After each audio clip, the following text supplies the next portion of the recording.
Taoiseach, Madam Vice President, it is my honour as the Ambassador of Ireland to the United States to moderate this session, which is convened to celebrate the first class of Frederick Douglass Global Fellowships Ireland. I am doing so with some portraits in the background here. We have the portrait, a joint portrait of Daniel O'Connell, the Irish liberator, and Frederick Douglass, who met in Ireland, in Dublin in 1845. And on the other side of me, I have another connection between the civil rights movement in Ireland and in the United States in the person of the late John Hume and the late Congressman John Lewis.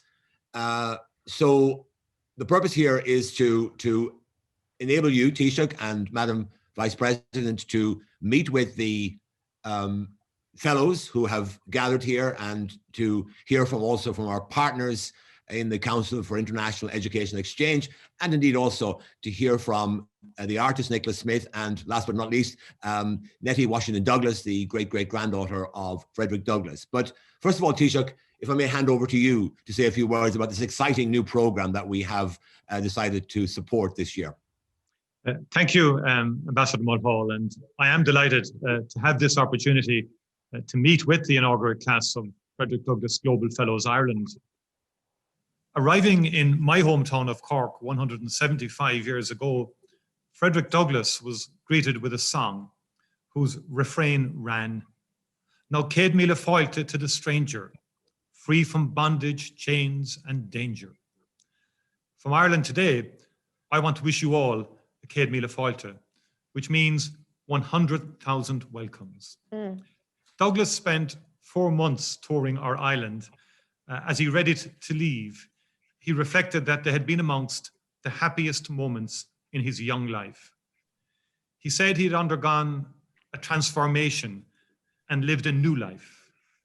He had encountered severe suffering, but he had experienced kindness and respect.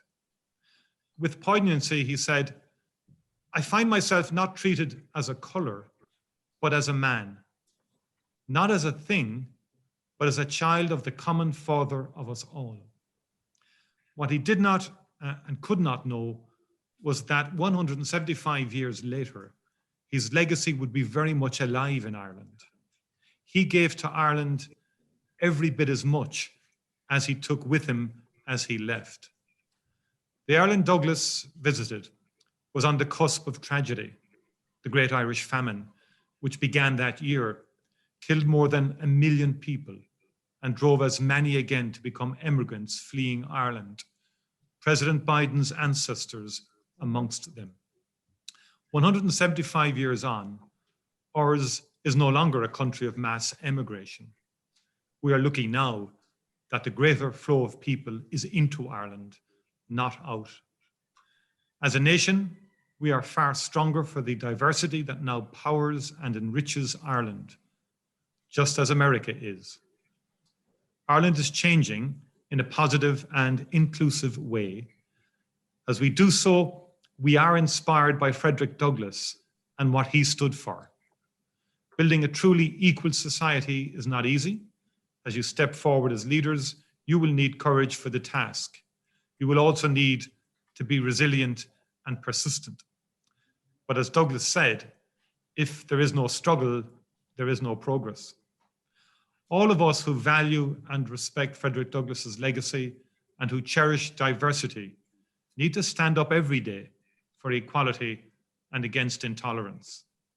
We must recognize the privilege from which we sometimes speak and make space so that all voices can be heard in our national dialogues. We need to ensure that all hands get to shape our future. Acknowledging that work remains to be done is not an admission of failure.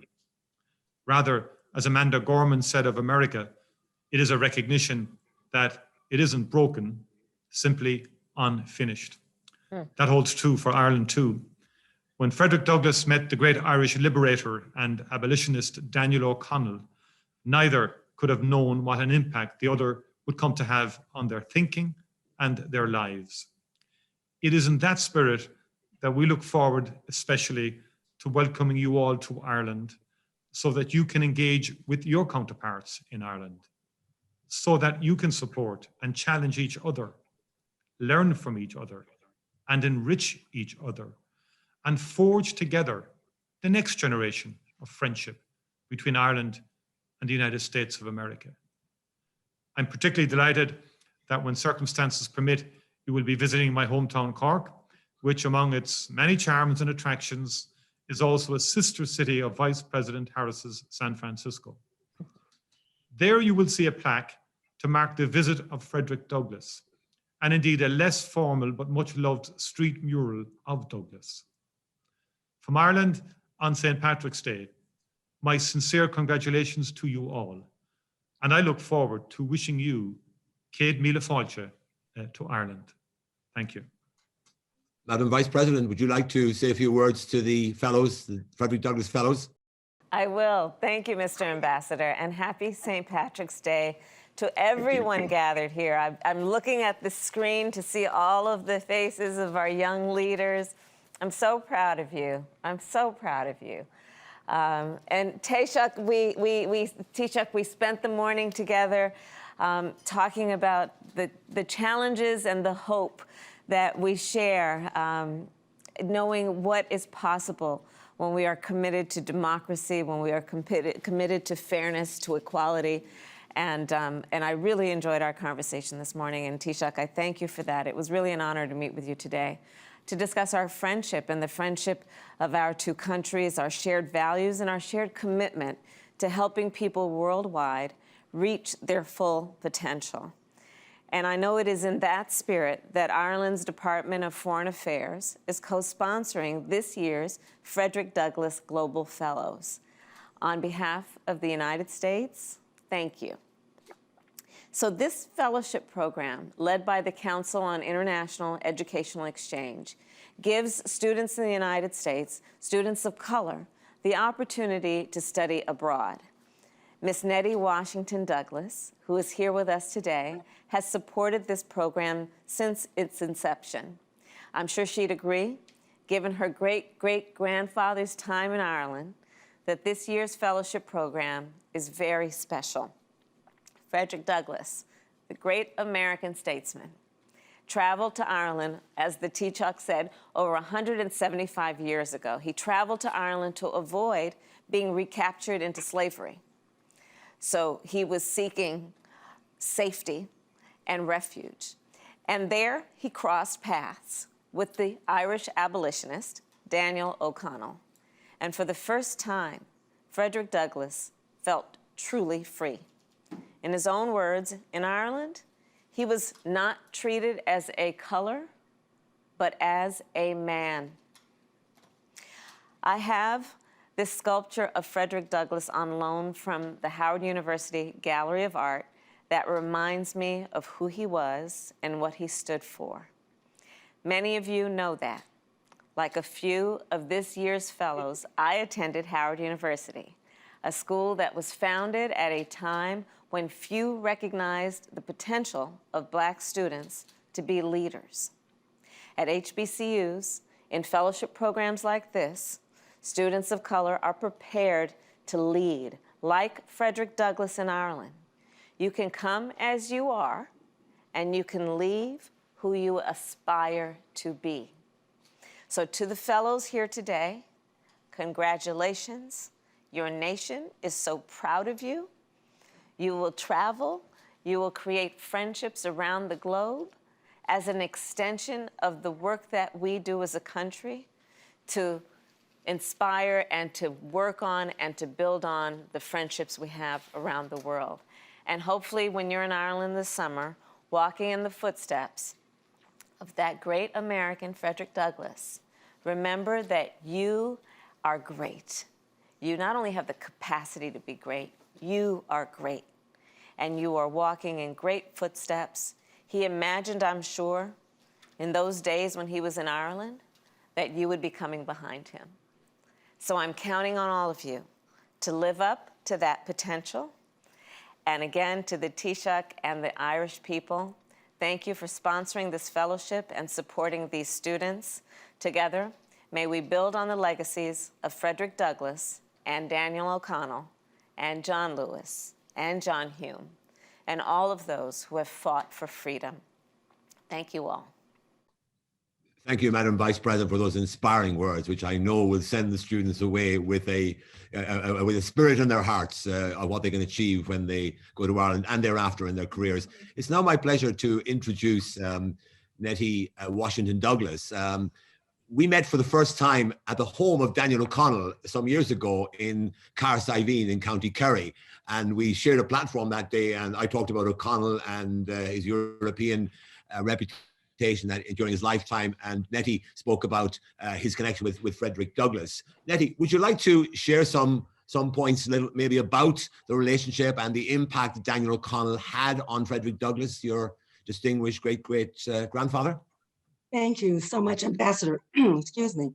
And just let me start out by saying I am indeed so honored to be with all of you today, to be with Taoiseach and Vice President Harris, and of course, the Frederick Douglass Global Fellows and CIEE. It is truly an honor to be with you all today. Yes, Ireland was a very, very special place for Frederick Douglass. Unfortunately, he had to go to Ireland because he was an escaped slave, and he was in the northern part of New York, and for a few years had been on the abolitionist speaking circuit with William Lloyd Garrison. And because he was so eloquent and he didn't look like what one thought of a slave should look and spoke so well, he was beginning to be thought of as an imposter. So to prove that he wasn't, in fact, an escaped slave, he wrote his first autobiography, the narrative of the life of an American slave written by himself. In 1845, it became a bestseller. It sold 5,000 copies. And that's, I guess, the worst thing a slave could have put upon him is to be a well-known writer. So the price on his head went up considerably. And it was suggested by William Lloyd Garrison and other abolitionists that he should not only just get out of town, but get out of the country for a while. And he knew of Daniel O'Connell. He had read of Daniel O'Connell. Daniel O'Connell was his hero. So Ireland was one of the places he went. He was gone for 2 years. He spent 4 months in Ireland, and it was literally a life-changing experience for him, as has been mentioned. I always like to talk about, because for me personally, my great-great-grandfather unfortunately had to leave his country to go to another country. Thank God it was Ireland, where he was treated like a human being for the first time. And I tell the story that he was able to walk down the streets of Ireland and not have to turn over his shoulder to see if a slave catcher was on his heels. He had gentlemen, white gentlemen, Irish gentlemen walk up to him, extend their hands to shake his, look him in the eyes, and call him Mr. Douglas. He didn't have that treatment in his own country. So it was most definitely life-saving, as he said, and as was said earlier, first time he was thought of as a man, was not looked at because of his color. Fortunately for us in America, Daniel O'Connell encouraged him to go back home and continue the fight, because he had become despondent. He'd been gone for so long, he missed his family. He'd become discouraged. And Daniel O'Connell said, go home and agitate. So what did Frederick Douglass do? He went home and he agitated. And I learned when I was in Ireland that Frederick Douglass's famous quote, agitate, actually came from Daniel O'Connell. My understanding, I believe Daniel O'Connell said one agitate. Frederick Douglass liked to add things like another S to his name. So he went agitate. So he did come back and continue his work. I have been very fortunate, because of Frederick Douglass, to visit Ireland on several occasions, and each visit was extraordinary. I could go on and on about each one specifically, but I want to touch on my last one briefly. It was in 2014, and it was very special because I was invited to join John Lewis on his very first visit to Ireland. And I was told it was an official congressional trip to Ireland. And he was invited to give the inaugural Douglas O'Connell address at Ivy House. Hmm. And I was asked to go and present him with a small statue of Frederick Douglass. And it was an added honor for me because John Lewis was my congressman. Hmm. So I will forever remember that very, very, very special time in Ireland. And I look forward to coming back again soon, maybe. Nettie, you'll be most welcome in Ireland anytime. Could I now ask Nicholas Smith maybe to say a few words about how he went about doing these great jeweled portraits of O'Connell, Douglas, and Hume and Lewis? Absolutely. Thank you, Ambassador Mulhall. Thank you, Madam Vice President. You are MVP. Thank you so much for everything. I just want to say real quick, my stepping foot on Hampton University's campus in 2003 when I was a freshman, and I will refrain from calling it the real HU in your presence. But when I was there, I heard so many stories about Frederick Douglass and his visit in 1884. And years later, I was like, I have to meet Kenneth Morris. He's a descendant. And I did. And ever since then, we've been creating Frederick Douglass art. And so when I created this piece, Liberators, I didn't know actually the connection, the deep connection between Frederick Douglass and Ireland through Daniel O'Connell, or the one, from John Hume and John Lewis. And so what I wanted to do was kind of envision what was that meeting like in Dublin in the 1800s with Douglas and O'Connell, and then do like kind of a mirrored parallel from there to, to John Hume and John Lewis. And so, my artivism, it kind of calls out injustice, and it speaks, to the hope for justice for all. And so it's really just a huge honor to be able to commemorate these men and, their lifelong fight for true liberation and justice for all. So thank you all for, allowing me to create this piece. And thank you it was an honor to create some art for the campaign last year. So it's just a true honor. Thank you so much. Okay, that's wonderful. Thank you for that. It's now my pleasure to call on our partners at the Council for International Exchange, Dr. Jim Pello and Stacey Benjamin, who will introduce the fellows to us, and we'll have a little engagement with them. So hand over to you, Jim, first. Thank you, Ambassador Mulhall. Good afternoon, Vice President Harris. Good evening, Taoiseach Martin. It's my pleasure to introduce the 2021 Frederick Douglass Global Fellows, a group of exceptional student leaders and agitators for positive social change. These fellows embrace the very spirit of Frederick Douglass. They will be joined by our 2020 fellows, whose program was interrupted last year by the global pandemic. We are honored to partner with the Frederick Douglass Family Initiative and the Irish Foreign Ministry to enable these students to walk in the footsteps of Frederick, to learn about Irish culture and history, and most importantly, to learn about the impact Daniel O'Connell had on a young Frederick Douglass in 1845, especially around his advocacy for nonviolent political and social activism. Stacey Benjamin is the director of the program. She will now introduce 3 of our 21 fellows and engage them in a conversation. Thank you. Thank you, Dr. Pello. I'm so grateful that you founded this fellowship 4 years ago, and that I now have the honor of saying good afternoon, Madam Vice President, Taoiseach, Ms. Washington Douglass, and Ambassador Mulhall. The fact that global leaders like you are here to congratulate the fellows today not only celebrates them, but affirms the value of study abroad. And that's wonderful, since many students, particularly students of color, aren't even aware that opportunities like these exist or think it's for them. I wish you could hear from all 22 fellows, because each of them is incredible. But since our time is short, we asked a few to briefly share what the fellowship means to them. We'll begin with Brielle Smith from Howard University, followed by Paul Duyon of the University of Miami, and we'll end with Carolina Jimenez from Harvard University. Greetings all. My name is Brielle Smith, a sophomore honors public relations major at Howard University, where Frederick Douglass served on our board of trustees from 1871 to 1895. So not only did his life and legacy impact me personally as an African American, but also as a student seeking higher education and a Howard University Bison. So for all that Frederick Douglass has done, I am truly grateful to have this opportunity to travel to Dublin this summer to honor and uphold his legacy as a 2021 Frederick Douglass Global Fellow. Thank you. Good afternoon. It's an honor to see you, Madam Vice President Harris and Taoiseach Martin on this call. My name is Paul Dion, and I'm a first-generation college student of Haitian and Cuban descent, currently attending the University of Miami.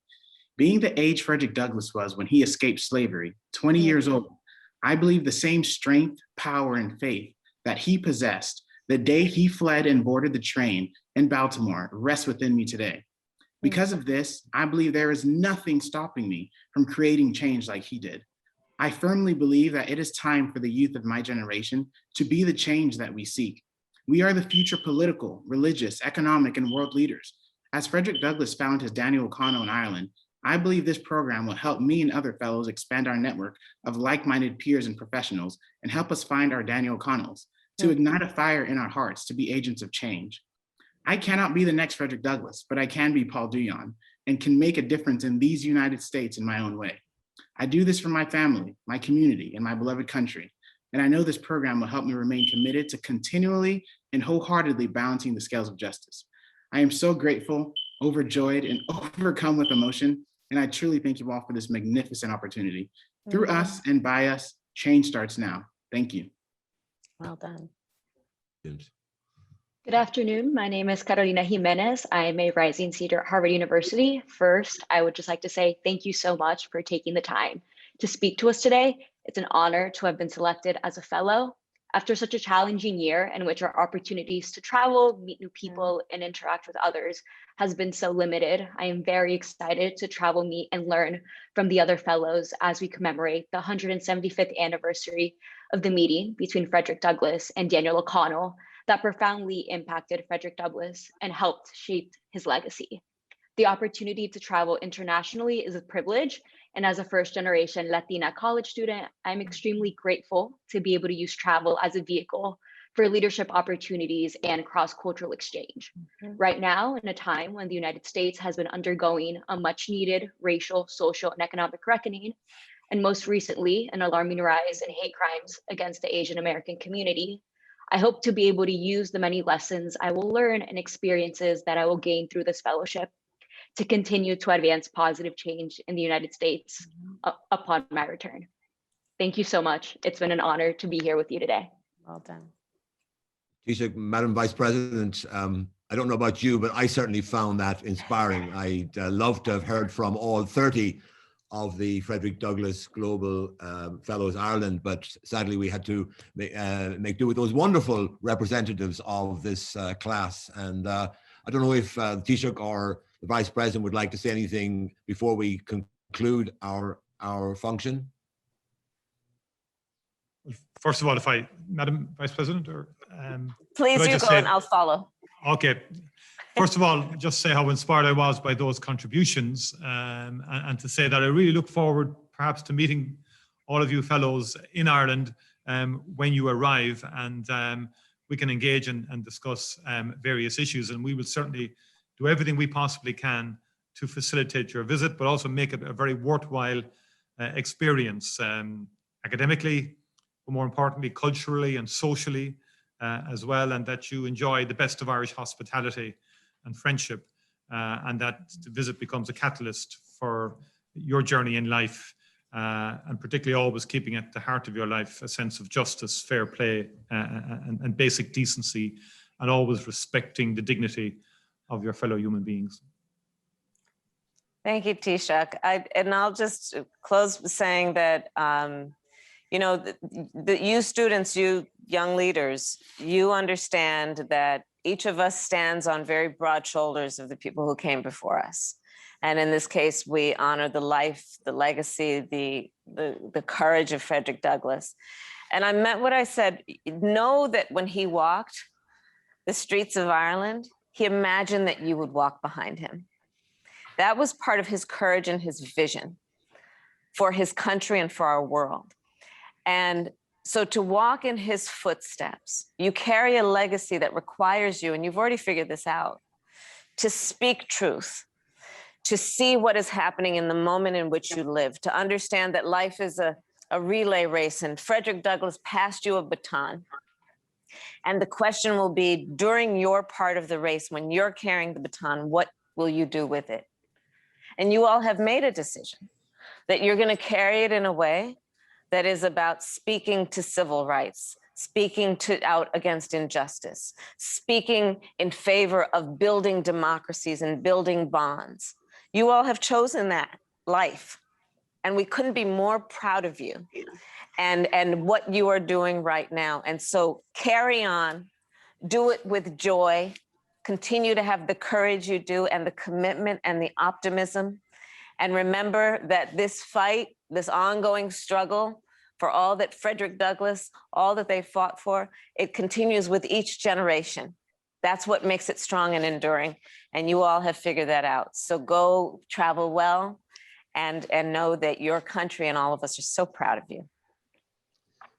Thank you, Madam Vice President, and thank you, Taoiseach, for those inspiring words that will set the fellows off to Ireland in good spirit and good heart. All I would say to the fellows personally is that I also was the first member of my family ever to go to university. So I know what it's like to have those opportunities. I had them in my own lifetime. And I hope that for the fellows, your visit to Ireland will be the first stage on an exciting journey that can take you anywhere you want to go. The Vice President has shown that in her life, and so has the Taoiseach, and in my modest way, perhaps so have I. But we look forward to seeing you in Ireland and to monitoring your impact on the world the way that Frederick Douglass and Daniel O'Connell impacted on their worlds in their lifetimes.